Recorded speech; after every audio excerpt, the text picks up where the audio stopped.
సారథ్య యాత్రలో భాగంగా తిరుపతి జిల్లాలో బీజేపీ చీఫ్ మాధవ్ పర్యటించారు. అనంతరం బీజేపీ కార్యకర్తల సమావేశానికి హాజరై ప్రసంగించారు.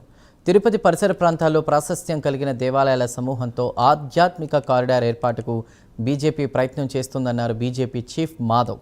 తిరుపతిలో ఉన్న అన్యమత ఉద్యోగులను ఇతర శాఖలకు బదిలీ చేయాలని ప్రభుత్వానికి సూచించారు. తిరుపతిలో విమానాశ్రయంతో పాటు వందల కోట్ల రూపాయలతో స్మార్ట్ సిటీగా అభివృద్ధి చేయడం జరిగిందన్నారు. రాష్ట్రంలో కూటమి ప్రభుత్వం అధికారంలోకి వచ్చిన తర్వాత అభివృద్ధి పథం వైపు రాష్ట్రాన్ని నడిపిస్తున్నామన్నారు మాధవ్.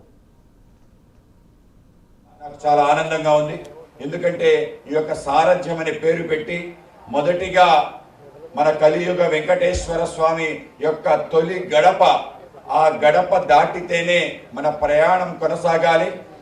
దక్షిణాన రామేశ్వరం నుంచి ఉత్తరాది వెళ్ళాలంటే ఈ గడప నుంచి వెళ్ళాలి. ఉత్తరాది కాశీ నుంచి రామేశ్వరం రావాలంటే ఈ గడప నుంచి రావాలి. అలాగే మనమందరం కూడా కలియుగ దైవం శ్రీ వెంకటేశ్వర స్వామిని దర్శించుకోవాలన్నా పూర్వం కడప నుంచే వచ్చి దర్శించుకునేవాళ్ళు.